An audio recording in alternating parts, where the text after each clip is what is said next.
అంత మోసేటోళ్ళు అయితే డీజే నుంచే ఆయన డిస్లైక్ కొట్టడం స్టార్ట్ చేశారు. మెగా ఫ్యాన్ అన్న సొంత ఫ్యాన్స్, హార్డ్ కోర్ ఫ్యాన్సే ఉన్నారు ఆయనకు తోడుగా. మీకు దండం పెడతా, మీకు ఉంట కంటెంట్ ఉంటే తీసుకోండి, మా బన్నీ అన్న జోలికి రాకండి, మీకు దండం పెడతా.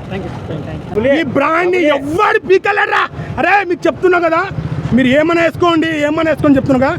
కంటెంట్ సినిమాని మా బన్నీ అన్నని ఎవ్వడు ఆపలేడు. నీ అమ్మ ప్రతి ఒక్కడికి August 15 నాడు చెప్తారో జవాబు.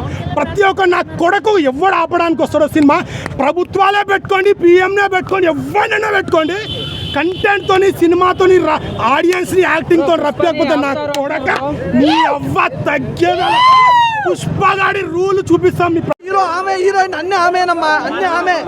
ఆమె కంటే ఎక్కువ లేదు. మహానటి అంటే మహానటిని మించిపోయింది. మామూలుగా తన యాక్టింగ్ మాత్రం, తన గ్లామర్ మాత్రం ఏమాత్రం తగ్గలే. ఉండాలి పర్ఫెక్ట్ జోడి అబ్బా, మామూలుగా అలా ఉంది. చాలా బాగుంది అసలు సినిమా అయితే సూపర్గా ఉంది. బ్యాక్గ్రౌండ్ మ్యూజిక్ కానీ, ఆర్ఆర్ కానీ, ప్రొడక్షన్ వాల్స్ కానీ ఎవ్రీథింగ్ చాలా బాగుంది. అసలు నిజంగా లొకేషన్స్ కూడా చాలా బాగున్నాయండి. సినిమా మళ్ళీ చూడాలనిపిస్తుంది, అలా ఉంటుంది సినిమా మాత్రం. ఎక్కడ మాత్రం కాంప్రమైజ్ కాలేదు, ప్రతి ఒక్కరు కనెక్ట్ అయిపోయే సినిమా అండి. చాలా బాగుంది, నాకు బాగా నచ్చింది.